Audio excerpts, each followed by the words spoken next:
Right, very welcome along this Monday morning. We are bright-eyed and bushy-tailed after quite the weekend for Irish sport. We'd love to hear from you this morning, wherever you're watching in the world. If you're celebrating or if you're angry about the fact that people are celebrating, then come on, come all. We'll have you.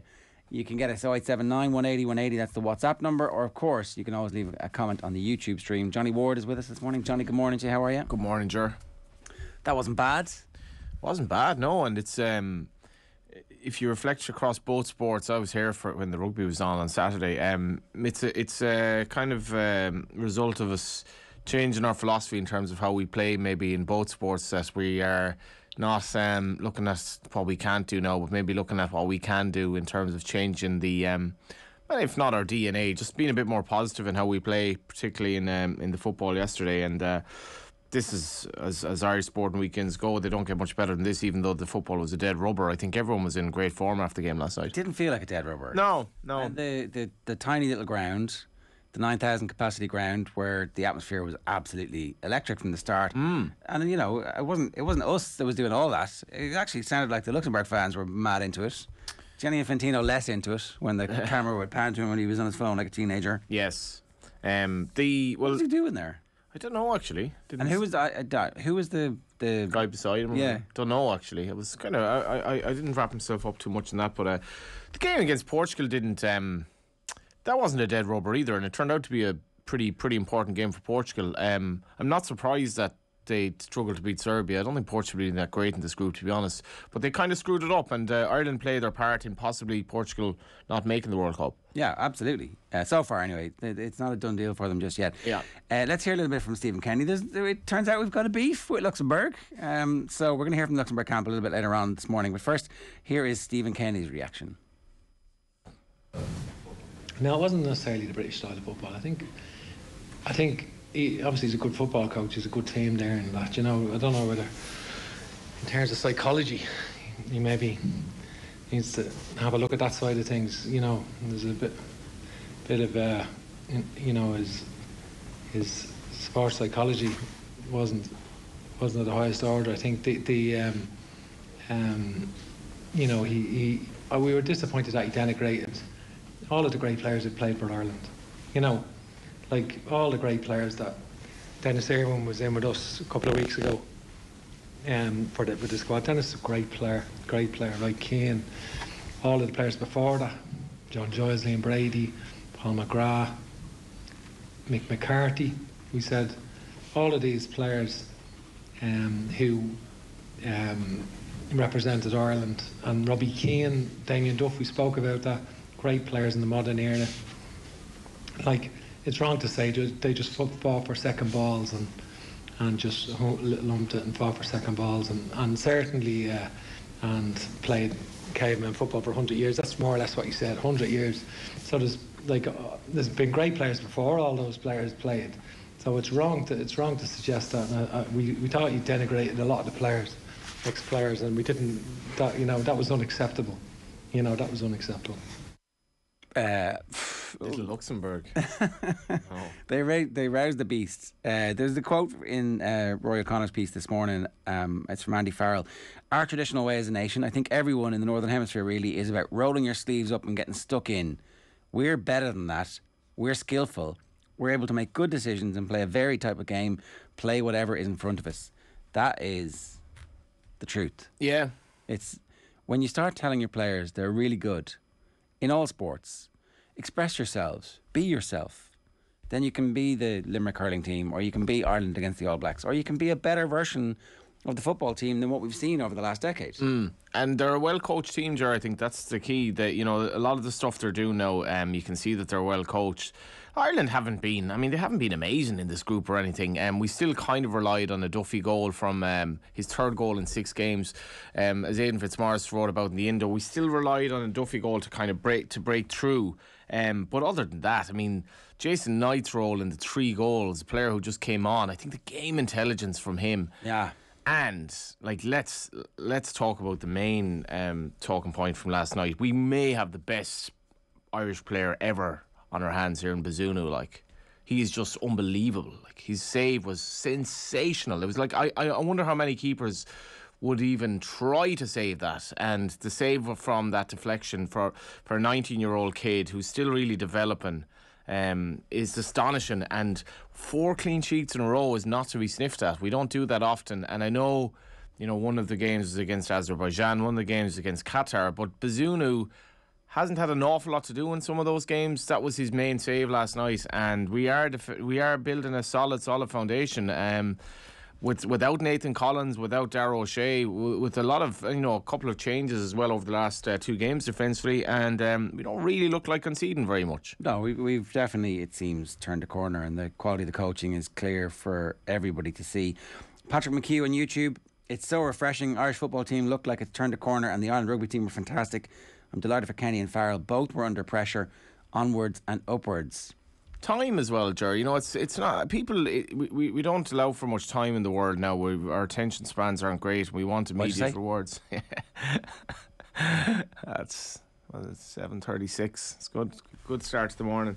But yeah, like Kenny, it was a bad start. I presume Andy Farrell. I presume there were a lot of murmurs that he could have been doing better, that Ireland were taking time to kind of find their groove, but maybe the Mike Catt influence is coming in. Well, people wanted to run Mike Catt out of town. I was like, what's he doing? It takes time, and certainly with Ireland, from the changes that Kenny was hoping to make in terms of how they play, also changing to 3 at the back with a big kind of musical chairs in terms of the management's. Duffer walked out. Duff is gone. Obviously, Rory Higgins is gone.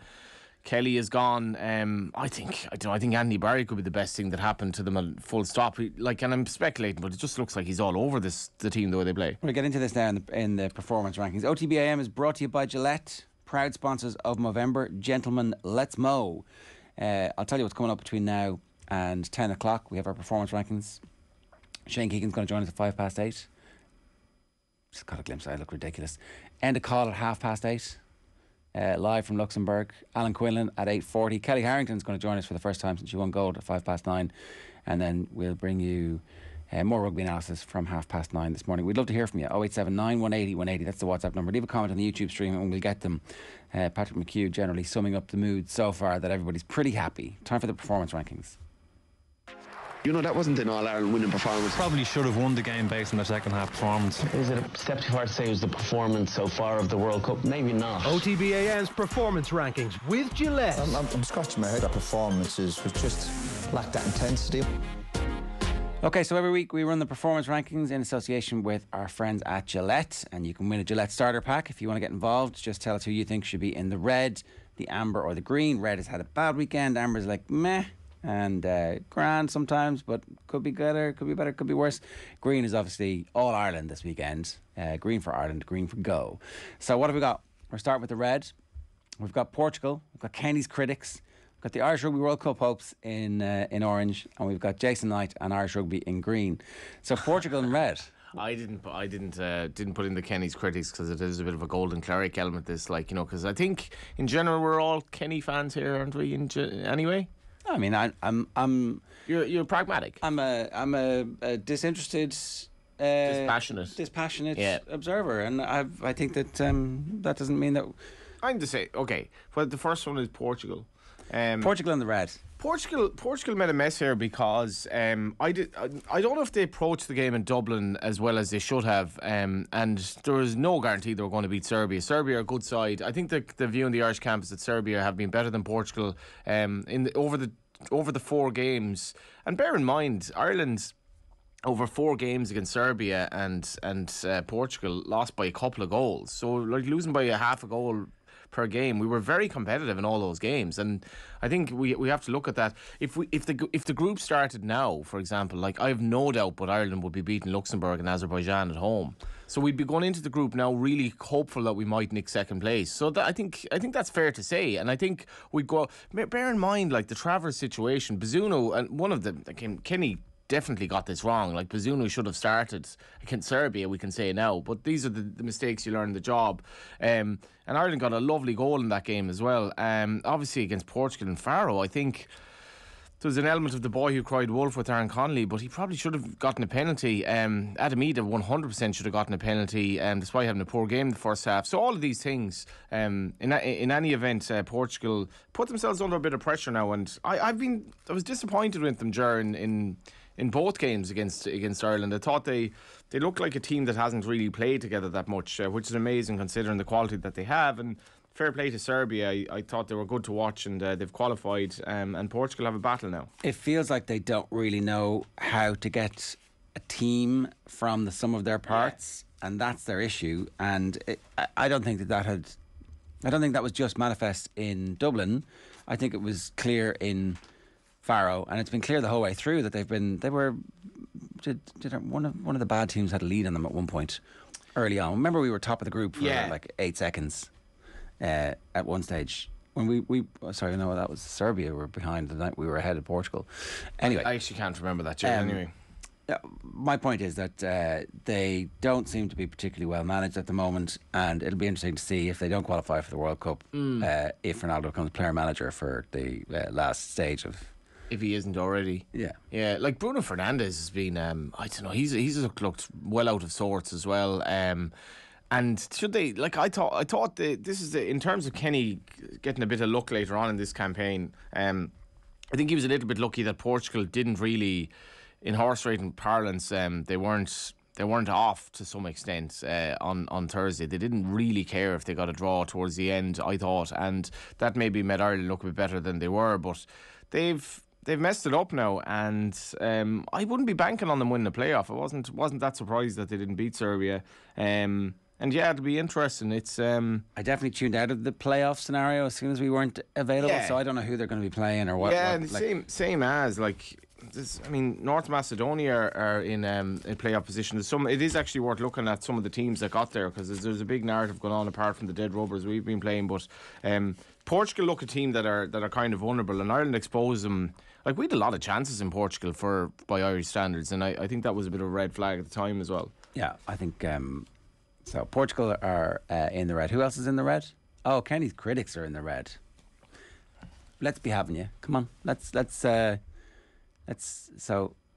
see how do they manage to complain about what we've done now, with all the young players coming through and the clean sheets and the clear style of identity and playing better football and a full crowd. What else? What are the remaining sticks that you're trying to beat Stephen Kenny with?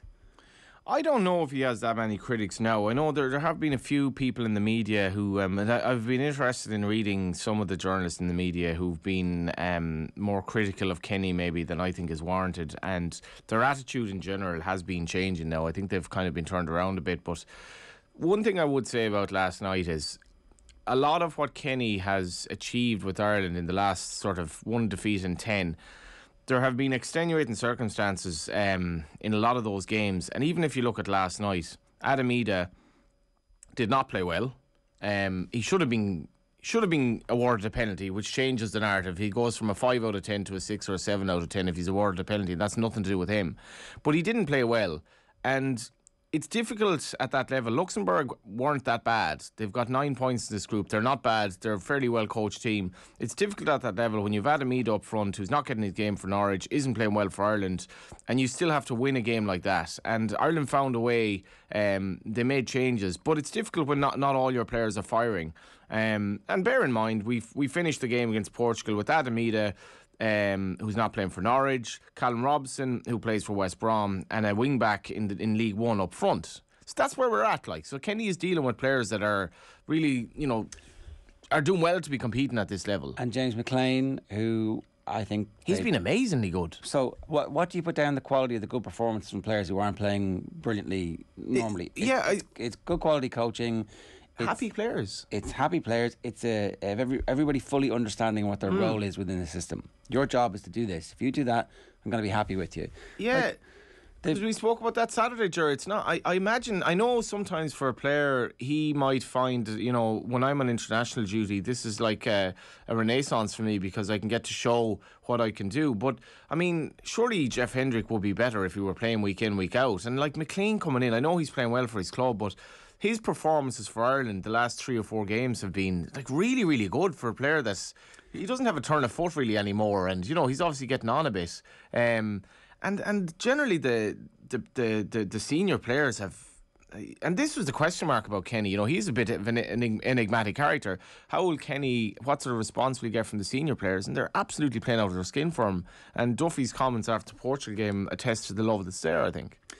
Like, I know, and your point was relatively well made on Friday night, that the most important job in Irish football is actually who comes in to replace Ruud Doctor. But there is actually a really important thing happening here. And it's about the sense of identity that people who come through the Irish domestic system are going to have. If Stephen Kenny can prove to be successful at international level, then it changes the tenor of everybody who's involved in the League of Ireland. They suddenly begin to believe that they are by rights involved in football at the very highest level. It's the most senior job, that it's the most senior public facing job. The administrative role of the technical director is not somebody we should really know in public. You shouldn't be talking that often. It should be like once every 6 months where you're talking about what the future is and plans. But for Stephen Kenny to have come through the Irish system, it means that anybody in the League of Ireland can have faith and belief that they're within their rights to dream of getting that job.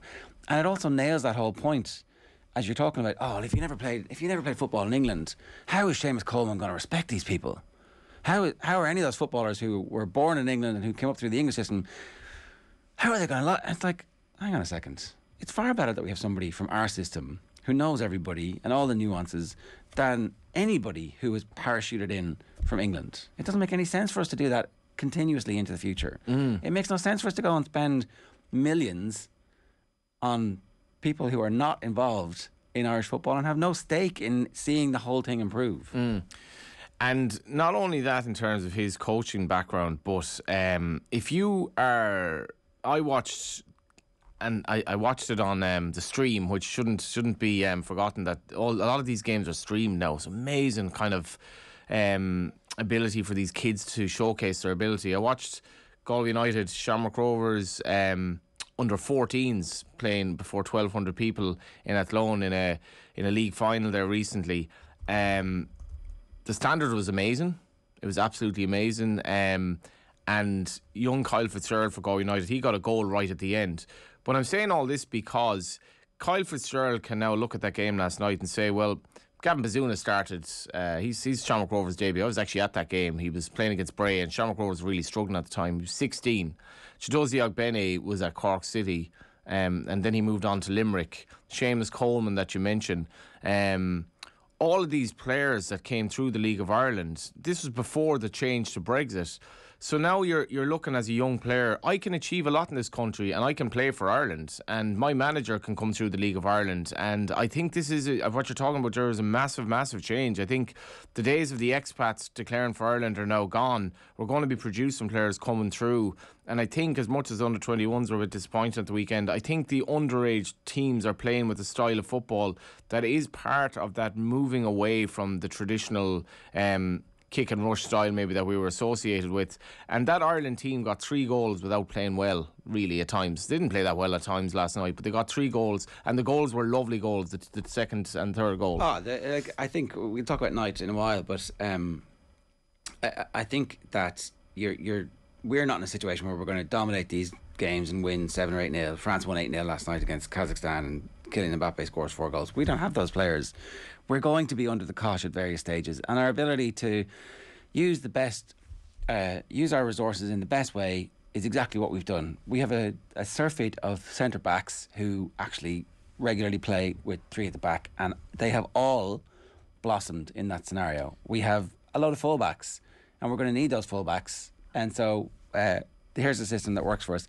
We don't have that many forwards, so that's the problem. That's where the challenge is. We need a striker to emerge, really, to get to that next level, because better teams than Luxembourg would have scored against us last night, and if we're 1-0 down, I think it would have been difficult. Maybe the only significant chances that they have are long range shots, and that is definitely, teams have obviously looked at their ability to score against us from long range, and they're going to be taking long range shots from us. But that's not a bad thing. I mean, no. And in fair, like over the last 4 games, apart from the Duffy mistake, obviously, where there was a good one-on-one. Yeah, and that should have been a goal. Like, but again, I mean, that was just a stupid mistake. So I wouldn't mind that too much. But if we could get he's waiting on one of these strikers to emerge. you're just hoping this season that like we have all these under 21 players that are kind of. Troy Parrott is doing okay. If the other two are struggling at club level, Connolly and Ida, and it'd be great if one of them emerged. But there is that time now for maybe both of them to have club switches and see what happens. Because he wouldn't get like Ida's still showing promise, and if that penalty is given, which it should be, he'll say, "Well, I won a penalty." Yeah, here. it's an assist in a way. It's an assist, but it's an important. It was a good run, and he's quick, and that's what causes. I think Connolly would have felt the same if he'd won a penalty and we'd gone 2-0 up. Connolly would have been like, look what I did. Yeah, you know? well, absolutely he would. Like, but it's just, and you could tell he was a bit disappointed coming off, which wasn't really warranted because he hadn't played well. But to see the game intelligence of Jason Knight at that level, I can't say I've seen him play that much. But to see his game intelligence to hook the ball around rather than take on shots himself, really, really intelligent play, and he was buzzing after the game, and that's what it's all about. He's our number 10 of the future. Because he can play centre mid and he adds an extra body there, but he's got that creativity, he's got that running, and he's got the dark arts. The little, I'm going to win a free kick here that we scored the first goal from. There was a bit of dark arts about that, to be fair, yeah. Yeah, well, that's it's a what silly I want. tackle. I want a little bit of dark arts in our team.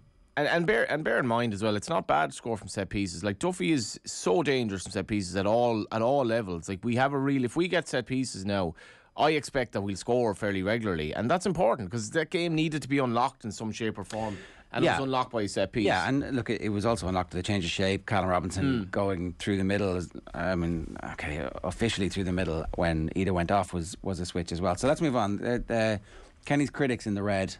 Ireland's Rugby World Cup hopes. This one's a little bit of a reach, okay? So we have definitely, when the World Cup draw was made, so our group is Scotland and the Springboks. And then if we come out of our group, we face the first and second from the group that has France, who are hosting the tournament and look like they're the new Harlem Globetrotters of world sport, or the All Blacks. It was kind of like, maybe we should, use this as a building World Cup. This could be our bridge to the following World Cup. Get a lot of 20-year-olds in who play in this and get that experience so they're 24 by the time the next one rolls around. It kind of felt like, knowing our history, we're screwed. But then at the weekend we were so good. Like, how good was it? Well, the dominant performance, thoroughly deserved, leading nearly the whole way. The Chris Ratu, who's one of the dominant voices in New Zealand rugby, reckons it was like a 20 to 30 point hammering, and the New Zealand coach needs to be fired as a result of how bad they were against us, but how dominant we were as well. So. Pascal Jacob says, I'm living in New Zealand. The best thing is none of the papers referring to it as a shocking upset.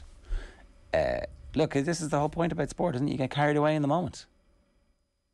You celebrate. Are they in decline? New Zealand? Yeah. Don't know. I don't think so. I mean, they've lost one game all year against the Springboks. Like, they had 5 of the pack.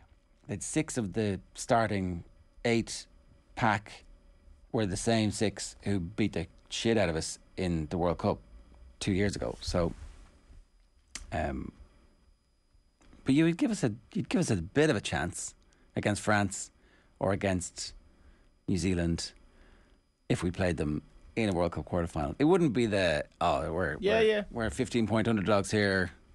Ireland comfortably enough beat the All Blacks in terms of like they should have won the game. Comfortably should have won the game. So yeah, of course, the French team now, from all I know about rugby, that's going to be amazing to see if Ireland end up playing them. They're just so good to watch.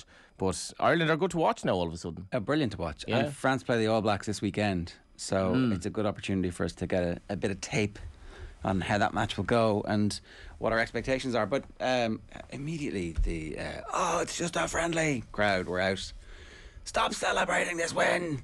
You're getting carried away. You're too hyped up. It's like, they had a 6% strike rate against New Zealand, I think, up going into the game. As historically, Ireland have won 6% against it. It wasn't like they beat them in Chicago. They beat them the last time. Once, yeah. And like, I suppose what's interesting is that it does echo the football a bit in that now we have an English coach, but he's saying, actually, yeah, we can play a bit different here.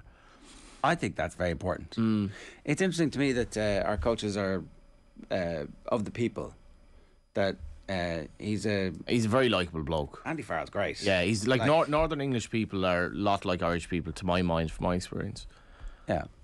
And obviously Cat is having an influence, but like just reading Rory O'Connor's report, the forwards had an amazing game. Seemingly, they just dominated. Yeah, they did, and like the try that we scored at the start of the second half is actually a perfect amalgamation of the backs playing brilliantly and then the forwards hammering it over the line. It's like if you were to script a try where everybody's involved, you'd be like, actually, this looks like a 15-man game. It wasn't just so. One of the try that we got that got called back for the double movement was a set piece where the forward just exploded into New Zealand, and we're like, New Zealand were left. Oh, the referee saves them. But the try we scored at the start of the second half, like the backs swing the ball wide and they're brave with it, and they take risks and they play what's in front of them. All the type of stuff that, you know, the football team are doing.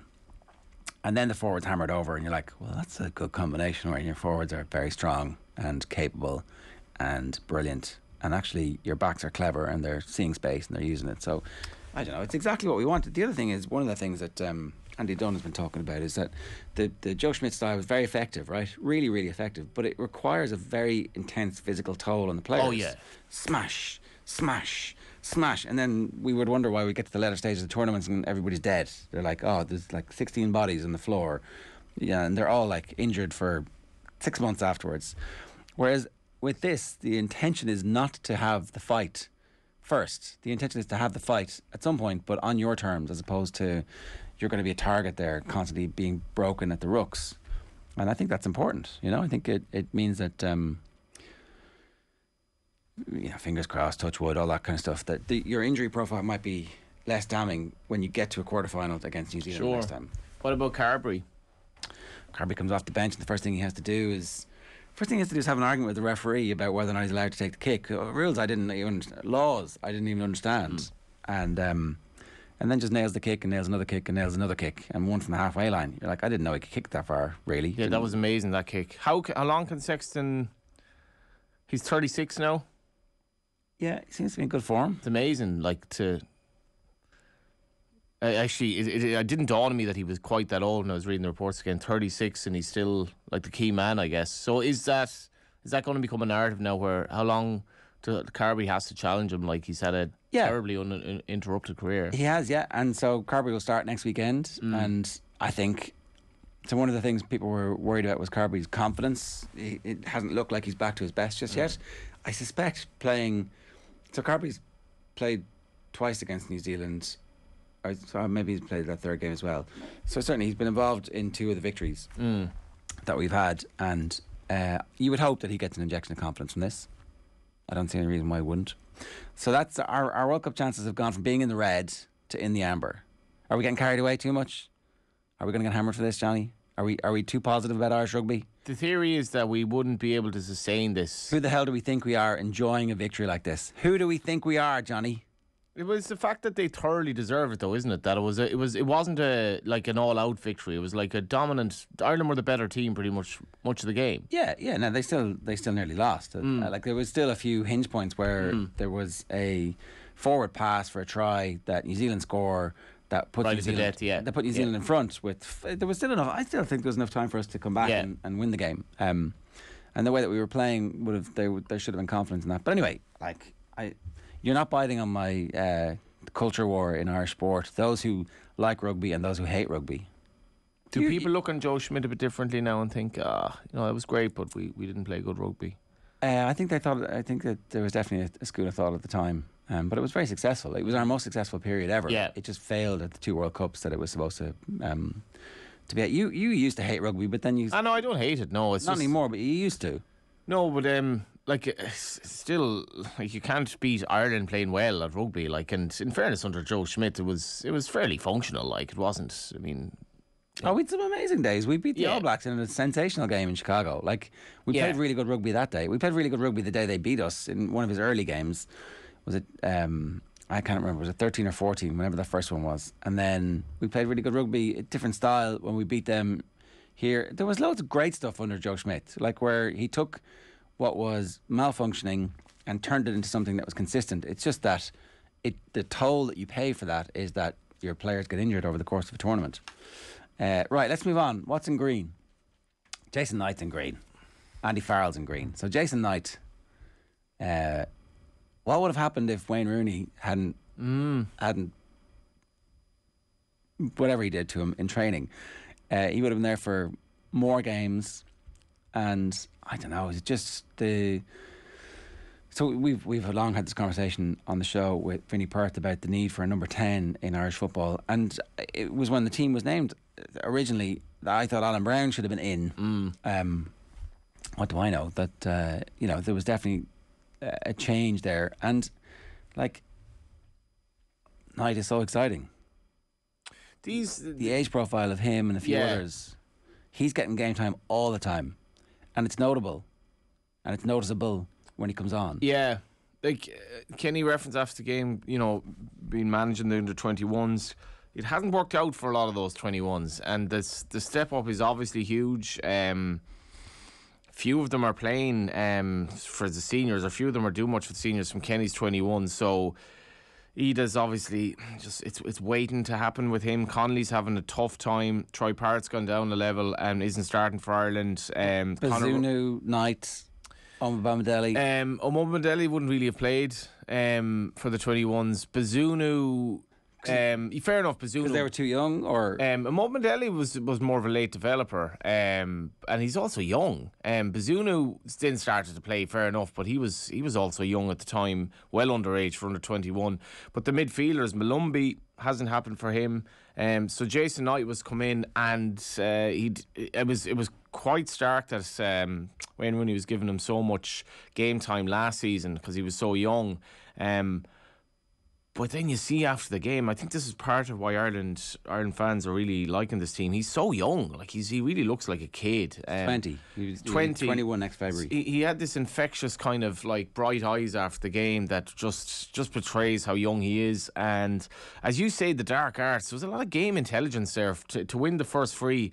And his involvement in the other two goals, I think a lot of people just don't do that. They screw that up. Even at higher levels in Ireland, they'd be selfish. He wasn't, and it just gives us another option because he's that was a real revelation of performance. Yeah, and look, I haven't seen enough of the 90 minutes of it, but I'm given to understand that he could equally play in the Josh Cullen role, or he could play in the Jeff Hendrick role, and now he can play as like a link between our forwards and our midfield. So he's 19, so it's these positions. 20. He's which? He's 20. 20 even, sorry. These positions are fluid. So it's like, do you know what I mean?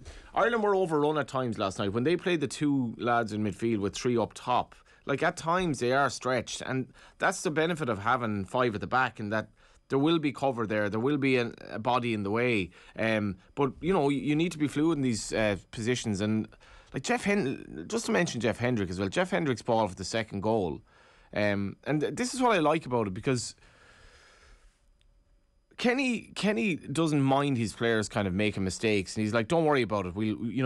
If that didn't work out, you can immediately change the situation." Jeff Hendrick, there was a simple ball through, and it would have. I can't remember who it was, but Hendrick just needed to play it long, and we were in. He didn't. He played the wrong ball out to the right, but Ogbene then won it back.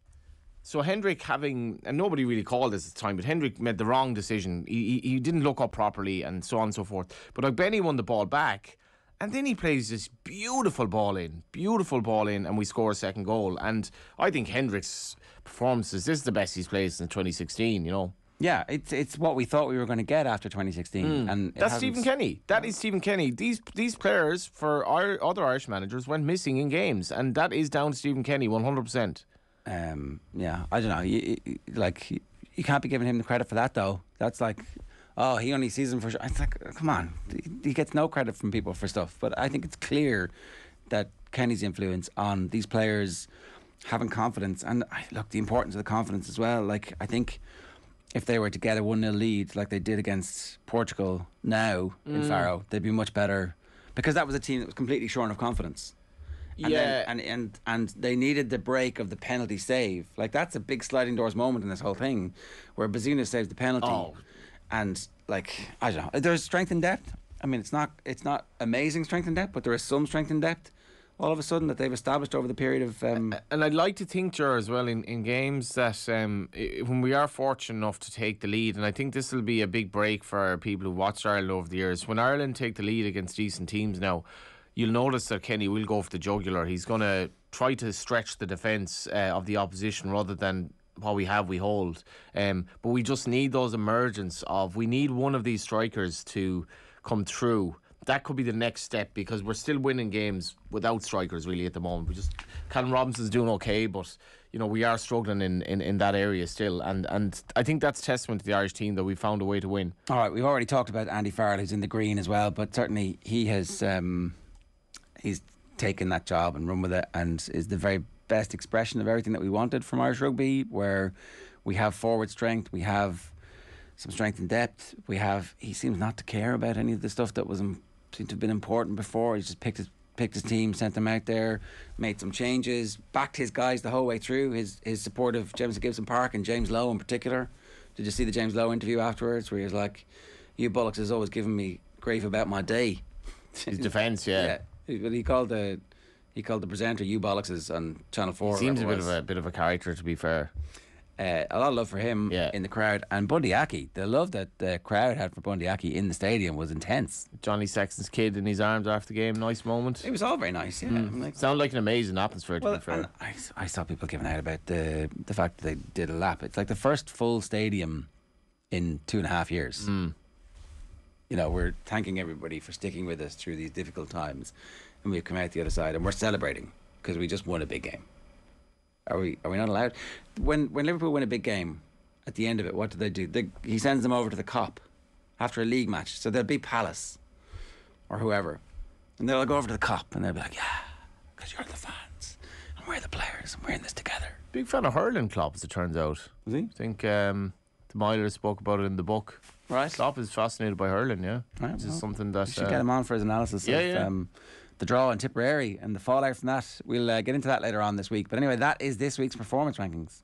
OTB AM's performance rankings with Gillette. Shane Keegan's on standby. We'll get to him next.